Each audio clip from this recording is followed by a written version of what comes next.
Je ne devrais peut-être pas commencer ainsi, mais si tu es encore ici, c'est que quelque chose en toi sait déjà que ce message ne s'adresse pas à tout le monde. Il y a des vérités qui ne sont jamais annoncées publiquement, non parce qu'elles sont fausses, mais parce qu'elles sont dangereuses pour ceux qui ne savent pas quoi en faire. Ce que tu vas entendre aujourd'hui n'est pas fait pour flatter, rassurer ou divertir. C'est un avertissement calme, presque discret, mais profondément transformateur. Un avertissement que peu osent formuler, parce qu'il remet en question la manière dont la majorité vit, parle, se montre et s'expose. Nous vivons dans un monde où l'on encourage à tout dire, à tout montrer, à tout expliquer, à être visible à n'importe quel prix. On t'a appris que plus tu es vu, plus tu existes, que plus tu parles, plus tu comptes, que plus tu t'exposes, plus tu avances. Et pourtant, observe attentivement ceux qui dominent réellement leur trajectoire, ceux qui avancent sans bruit, ceux qui ne semblent jamais pris au dépourvu. Ils ne sont ni les plus bruyants, ni les plus visibles. Ils sont les plus maîtrisés. Ce décalage n'est pas un hasard. Il révèle une règle silencieuse que très peu comprennent à temps. Une règle que je n'étais pas censé partager ouvertement, mais que certains doivent entendre maintenant, avant de continuer à s'exposer inutilement. Peut-être que toi aussi, tu as déjà ressenti cette sensation étrange. Plus tu parles de tes projets, plus ils stagnent. Plus tu te montres, plus tu te sens observé, jugé, influencé. Plus tu expliques tes intentions, plus quelque chose semble t'échapper. Ce n'est pas de la superstition, ce n'est pas de la malchance. C'est une mécanique invisible à l'œuvre. Une mécanique ancienne, précise, implacable. Le contrôle moderne ne fonctionne plus par la contrainte directe, mais par la visibilité. Ce que l'on voit trop devient prévisible. Ce qui est prévisible devient manipulable. Et ce qui est manipulable n'est jamais réellement libre. Cette vidéo n'est pas là pour t'apprendre à te cacher par peur, mais à te retirer par intelligence. À comprendre que le silence n'est pas une absence, mais une position. Que la retenue n'est pas une faiblesse, mais une stratégie. Que tout n'a pas vocation à être partagé, surtout ce qui est en train de grandir. Tu n'as pas besoin de convaincre tout le monde. Tu n'as pas besoin d'expliquer ton chemin. Tu n'as pas besoin d'être validé par le regard extérieur. Plus tu avances dans le calme, plus tu deviens difficile à atteindre. Plus tu construis dans l'ombre, plus ton œuvre devient solide. Ce message n'est pas un appel à la méfiance excessive, mais à la lucidité, à cette clarté intérieure qui te permet de choisir quand parler, quand agir et quand te taire. Si ce que tu entends ici résonne déjà en toi, alors prends cela comme un signe que tu es prêt à entendre ce que d'autres ignorent encore. Et si tu veux continuer à explorer ces règles silencieuses, ces principes intemporels qui transforment la manière de penser, d'agir et de se positionner dans le monde, alors prends un instant pour t'abonner à la chaîne, liker cette vidéo et activer la cloche des notifications.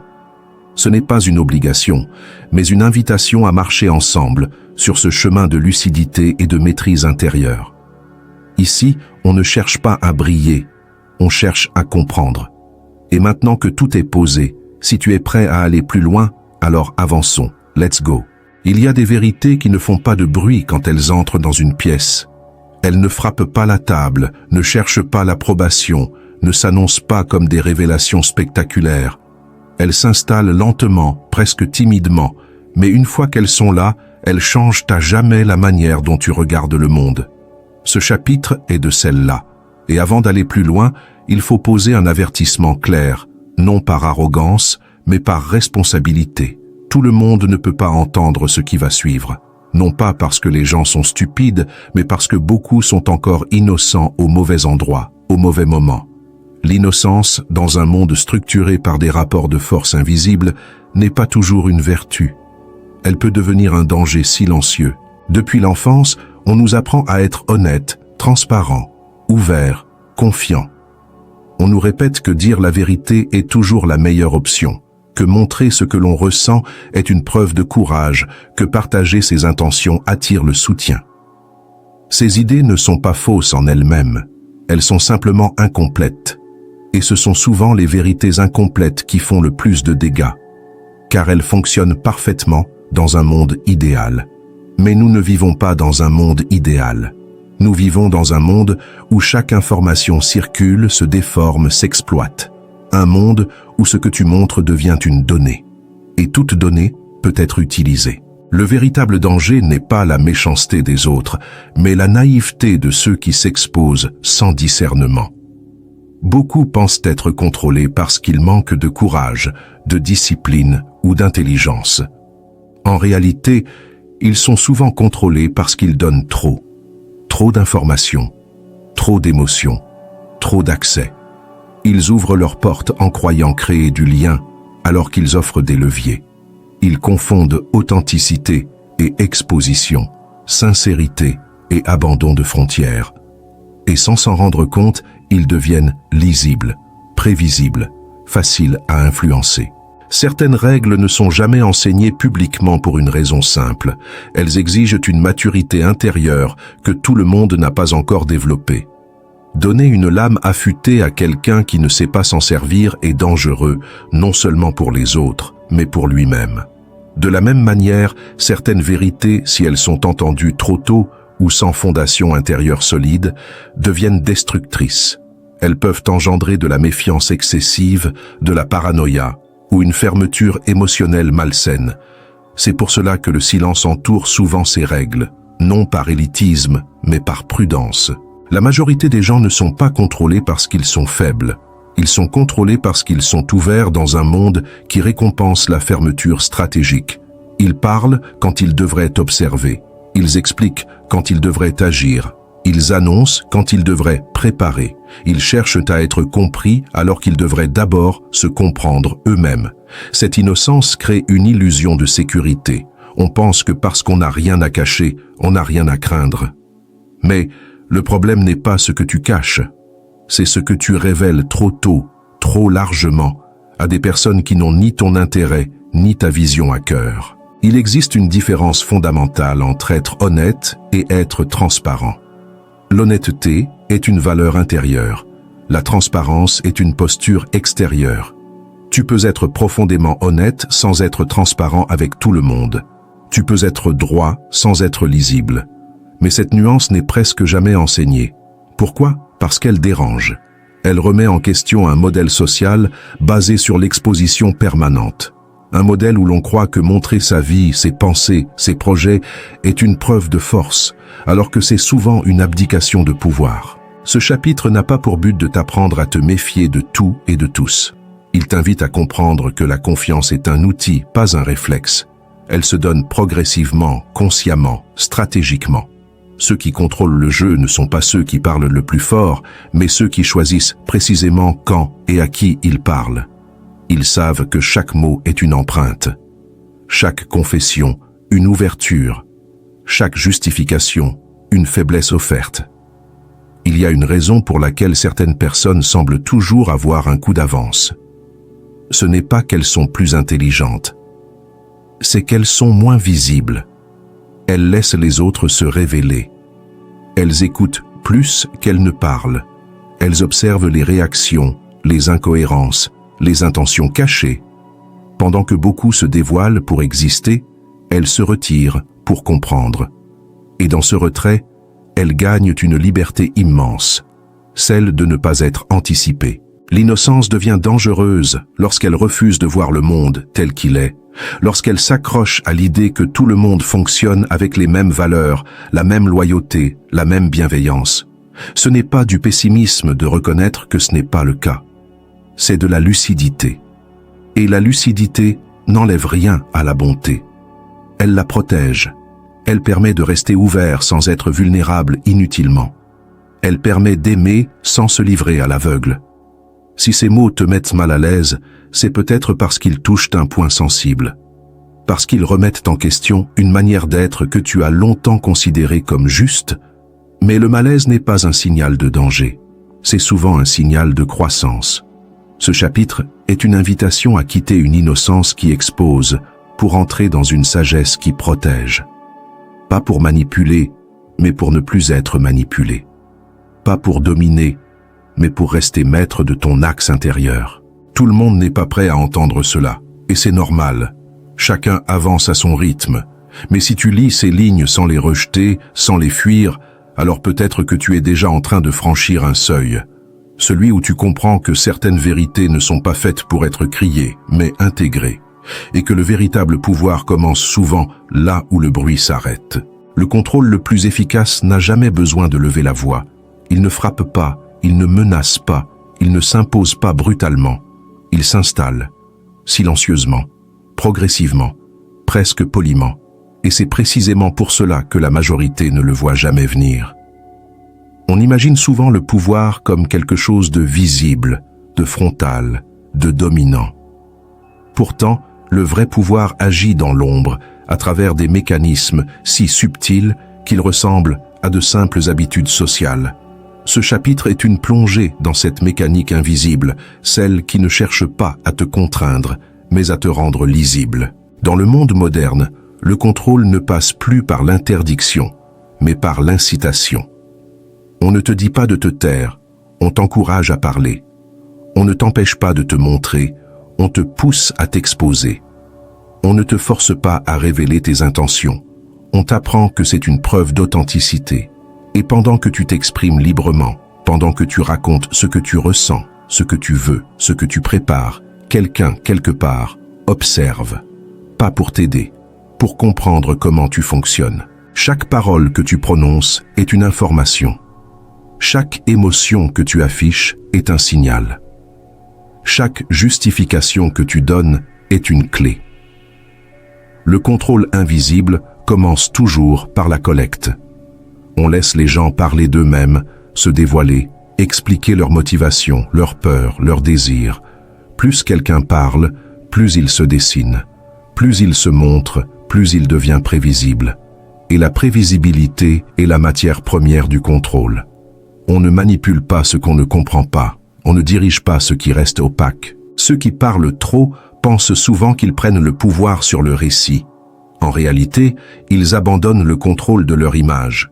Ils croient maîtriser ce qu'ils montrent, alors qu'ils offrent des fragments qui, assemblés par d'autres, forment un portrait bien plus précis que celui qu'ils imaginent. Ils expliquent leurs choix, leurs doutes, leurs blessures, pensant créer de la proximité.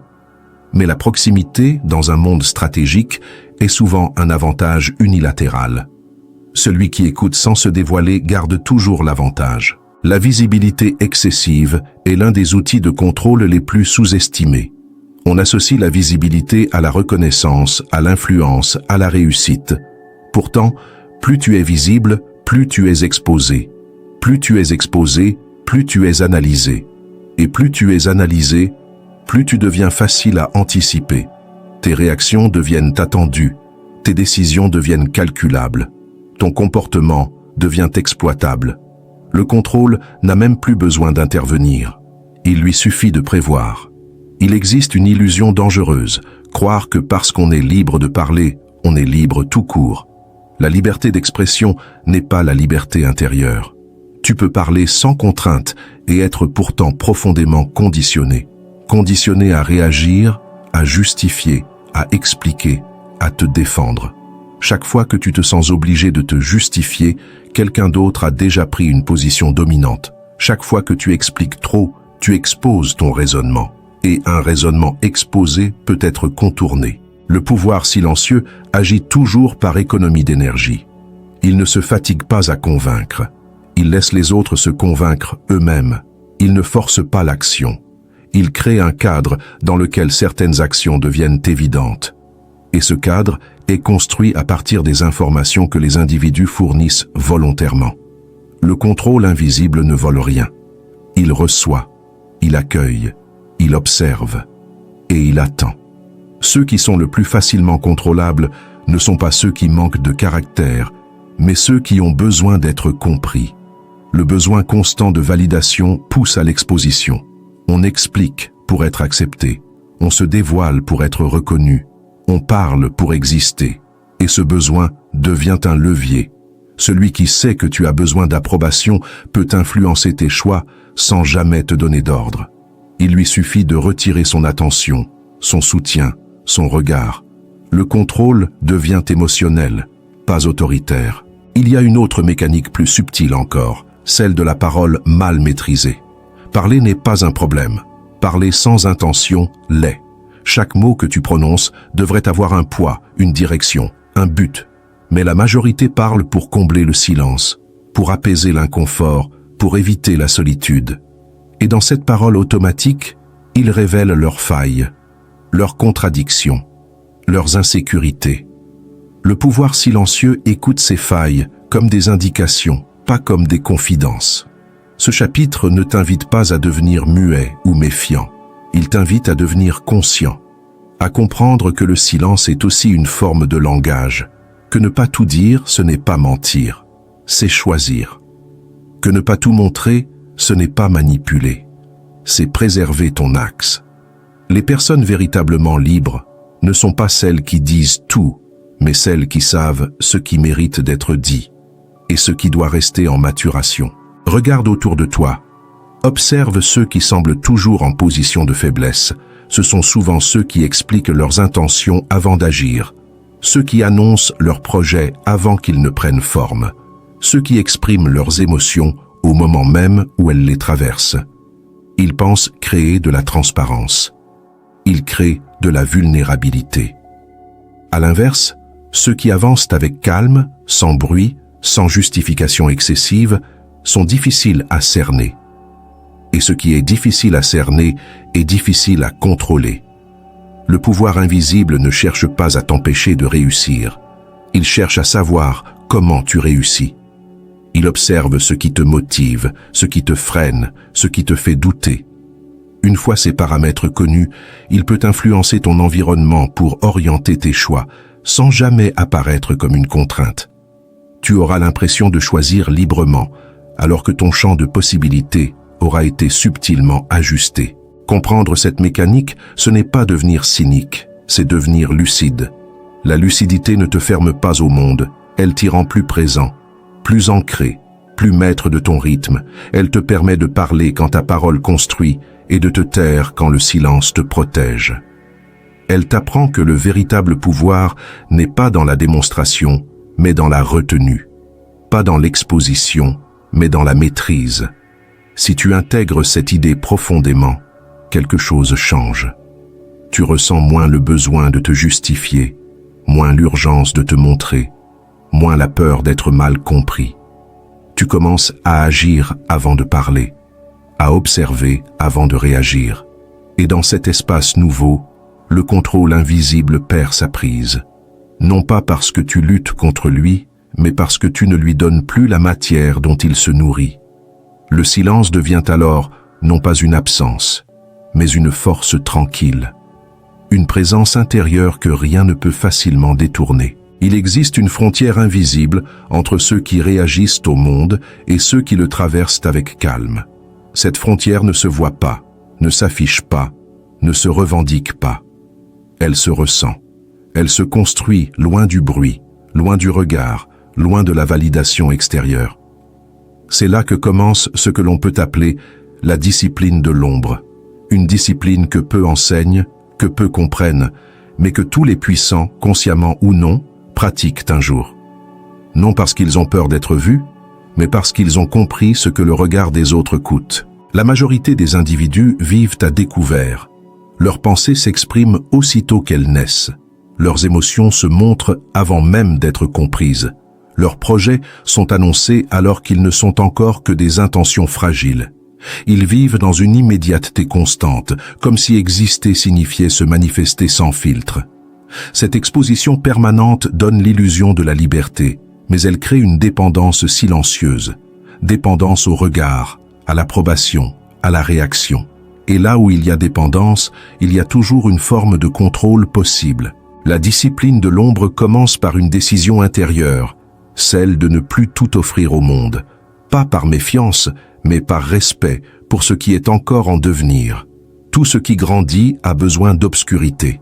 Les racines ne poussent pas à la lumière, elles s'ancrent dans le silence, dans la profondeur, dans l'invisible. De la même manière, l'être humain qui cherche à se construire solidement doit accepter de traverser des périodes où il n'est pas compris, pas applaudi, pas remarqué. Ce retrait n'est pas un recul, c'est une gestation. La retenue est souvent mal interprétée. On la confond avec la timidité, la peur, le manque de confiance. En réalité, la retenue est un choix actif. C'est la capacité de ressentir sans réagir, de comprendre sans expliquer, de savoir sans démontrer. Celui qui pratique la retenue ne nie pas ce qu'il vit. Il choisit simplement le bon moment pour l'exprimer, ou parfois, il choisit de ne jamais l'exprimer du tout. Il comprend que tout n'a pas vocation à être partagé. La patience est l'un des piliers de cette discipline. Dans un monde obsédé par la rapidité, celui qui sait attendre devient imprévisible. Il ne se précipite pas pour répondre. Il ne se justifie pas sous pression. Il ne cherche pas à corriger immédiatement l'image que les autres ont de lui. Il laisse le temps agir, et le temps est un allié redoutable. Il révèle les incohérences des autres. Il dissout les attaques inutiles. Il clarifie les intentions. Celui qui sait attendre n'est pas passif. Il est stratégique. La maîtrise de soi est peut-être la forme la plus pure de pouvoir silencieux. Non pas la répression des émotions, mais leur compréhension profonde. Celui qui se laisse gouverner par ses impulsions est facile à diriger. Une remarque suffit à le déstabiliser. Un regard suffit à le provoquer. Une critique suffit à le faire parler trop. À l'inverse, celui qui observe ses émotions sans s'y perdre devient stable. Et la stabilité est une force rare. Elle inspire le respect, parfois même sans un mot. La stratégie du silence ne consiste pas à se taire pour se cacher. Elle consiste à parler quand la parole construit et à se taire quand elle affaiblit. Le silence bien placé crée un vide que les autres remplissent eux-mêmes. Ils projettent, interprètent, supposent, et dans ce mouvement, ils se révèlent. Le silence est un miroir. Il renvoie aux autres leurs propres intentions. Celui qui parle trop empêche ce miroir d'exister. Se construire hors du regard des autres est une expérience déroutante au début. On ressent un manque, celui de la reconnaissance immédiate, celui du feedback constant. Mais ce manque est une désintoxication. Peu à peu, quelque chose se stabilise à l'intérieur. Une source de validation qui ne dépend plus de l'extérieur. Une confiance plus calme, plus dense, moins bruyante. On commence à agir non plus pour être vu, mais parce que cela fait sens. Et cette bascule change tout. Lorsque tu n'as plus besoin d'être vu, tu deviens difficile à atteindre. Les critiques glissent plus facilement. Les tentatives de manipulation perdent leur efficacité. Les attentes des autres cessent de dicter ton rythme. Tu avances selon une logique intérieure, pas selon la pression ambiante.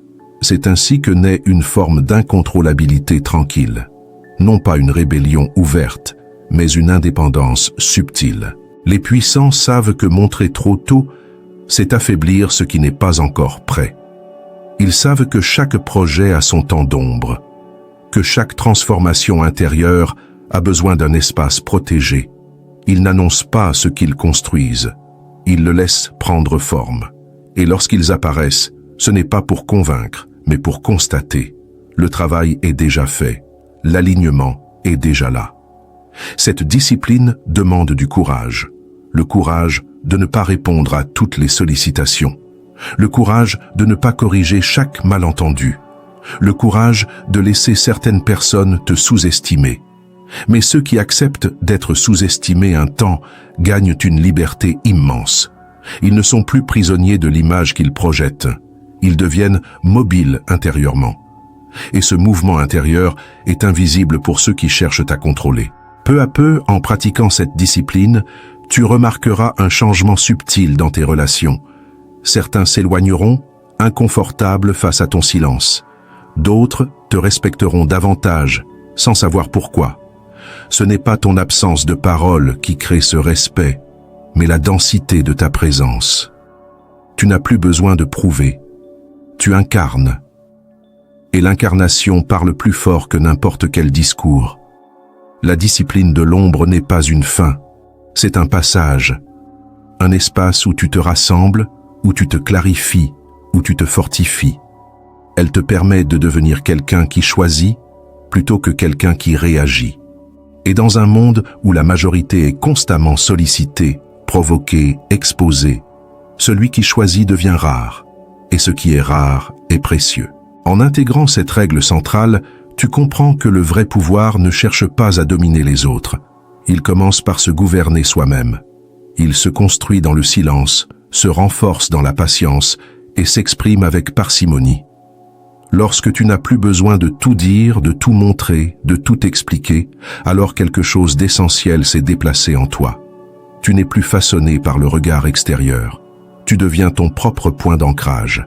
Et à partir de là, le contrôle glisse doucement hors de ta vie. Devenir inaccessible au contrôle ne signifie pas disparaître du monde, ni vivre en marge, ni se couper des autres. Cela signifie changer de posture intérieure, passer d'un mode réactif à un mode intentionnel. Apprendre à marcher dans la vie sans laisser derrière soi des traces inutiles. Non par peur d'être suivi, mais par respect pour son propre chemin. L'art de marcher sans laisser de traces est une sagesse ancienne, discrète, presque invisible, mais profondément libératrice. La plupart des individus laissent des traces partout sans même s'en rendre compte. Ils laissent des traces émotionnelles dans leurs réactions, des traces mentales dans leurs paroles répétées, des traces énergétiques dans leurs justifications constantes. Chaque fois que tu expliques trop, tu dessines une carte de ton fonctionnement. Chaque fois que tu te défends, tu indiques où appuyer. Chaque fois que tu cherches à être compris, tu révèles ce que tu crains d'être mal interprété. Ces traces ne sont pas anodines. Elles forment un chemin clair pour ceux qui cherchent à influencer, orienter, contrôler. Marcher sans laisser de traces commence par une réconciliation avec le silence. Non pas un silence froid ou hostile, mais un silence habité. Un silence qui écoute, qui observe, qui comprend.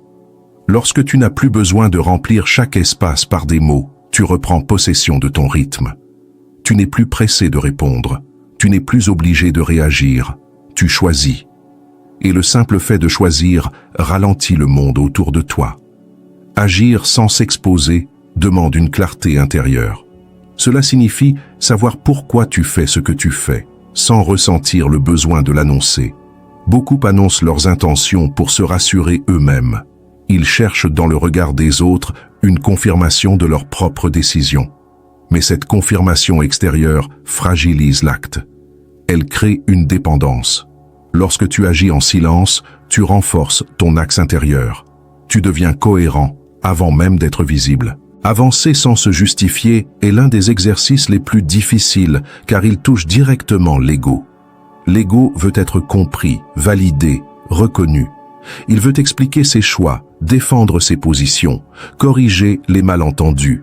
Mais chaque justification est une négociation invisible. Tu entres dans un échange où l'autre se place en position de juge, même inconsciemment. En renonçant à la justification excessive, tu refuses ce cadre. Tu affirmes que ton chemin n'a pas besoin d'être approuvé pour être légitime. Évoluer sans demander validation ne signifie pas ignorer les autres ou mépriser les conseils. Cela signifie que la source de décision est intérieure. Les avis deviennent des informations, pas des directives. Les critiques deviennent des signaux, pas des ordres. Tu écoutes, tu observes, mais tu restes centré. Cette posture te rend beaucoup plus difficile à influencer, car elle ne réagit pas immédiatement. Elle filtre, elle intègre, elle choisit. Intégrer cette sagesse dans la vie quotidienne ne demande pas des gestes spectaculaires. Ce sont de petites décisions, répétées, presque invisibles. Répondre plus lentement, parler un peu moins, observer un peu plus. Ne pas expliquer ce qui n'a pas été demandé. Ne pas corriger chaque interprétation erronée. Laisser certaines choses se dissoudre d'elles-mêmes. Ces micro-choix transforment profondément ta relation au monde. Peu à peu, tu remarqueras que certaines personnes ne savent plus comment t'aborder. Non parce que tu es fermé, mais parce que tu n'es plus prévisible. Tes réactions ne suivent plus les schémas habituels, tu n'offres plus les mêmes prises, et ce qui ne peut pas être anticipé ne peut pas être facilement contrôlé. Tu deviens mobile intérieurement, adaptable sans être malléable. Marcher sans laisser de traces, c'est aussi accepter de ne pas être compris immédiatement. C'est renoncer au confort de l'explication pour gagner la liberté du mouvement. Certaines personnes interpréteront ton silence comme de la distance, d'autres comme de la force, peu importe. Tu n'agis plus pour gérer les perceptions, tu agis pour rester aligné. Et l'alignement est une boussole bien plus fiable que l'opinion. Cette posture change également ta relation au temps. Tu n'es plus dans l'urgence de répondre, de publier, de montrer. Tu redécouvres la lenteur choisie. Tu laisses les choses mûrir. Tu laisses les situations révéler leur véritable nature. Le temps devient un allié, pas un ennemi. Et dans cette lenteur, le contrôle extérieur perd de sa pression. Il ne peut plus t'accélérer, ni te ralentir à sa guise. Il y a une forme de paix profonde qui naît lorsque tu n'as plus besoin de te défendre. Cette paix n'est pas de l'indifférence. C'est une solidité intérieure. Tu sais qui tu es, ce que tu fais et pourquoi tu le fais. Cette certitude calme rend inutile toute démonstration. Tu n'as plus besoin de convaincre, tu incarnes. Et ce que l'on incarne n'a pas besoin d'arguments. À mesure que tu avances dans cette voie, tu comprends que le véritable anonymat n'est pas de disparaître physiquement, mais de devenir insaisissable psychologiquement. On peut te voir sans te comprendre, t'entendre sans te cerner, te fréquenter sans te lire. Cette opacité choisie n'est pas une fermeture du cœur, mais une protection de l'essentiel. Tu restes ouvert dans tes valeurs, mais discret dans tes intentions. Devenir inaccessible au contrôle, c'est finalement reprendre la souveraineté sur ton énergie. Ne plus la disperser dans des réactions automatiques, ne plus la diluer dans des explications inutiles, la conserver pour ce qui compte réellement. Lorsque ton énergie est rassemblée, elle devient dense, et ce qui est dense est difficile à déplacer. Ce chapitre marque la fin d'un cycle, mais aussi le début d'une nouvelle manière d'être. Tu ne verras plus le monde de la même façon. Tu remarqueras les mécanismes là où tu ne les voyais pas. Tu choisiras tes mots avec plus de soin. Tu avanceras avec plus de calme. Non pour dominer, mais pour rester libre. Marcher sans laisser de traces, ce n'est pas fuir. C'est traverser le monde avec une légèreté maîtrisée, une présence discrète et une liberté intérieure que peu peuvent atteindre. Il arrive un moment où l'on comprend que la liberté ne se conquiert pas par la force, mais par la finesse. Que le véritable affranchissement ne consiste pas à lutter contre le monde, mais à cesser de lui offrir les clés de notre fonctionnement intérieur. Ce chemin que tu viens de parcourir n'est pas une fuite ni une rébellion ouverte. C'est une maturation, une manière nouvelle de marcher, plus silencieuse, plus consciente, plus stable. Tu n'as rien à prouver, rien à expliquer, rien à défendre sans raison juste. Ce que tu construis dans l'ombre gagne une solidité que le bruit ne pourra jamais offrir. À mesure que tu parles moins, tu observes plus. À mesure que tu t'exposes moins, tu te renforces. Et peu à peu, sans confrontation, sans conflit, sans lutte visible, les mécanismes de contrôle perdent leur emprise.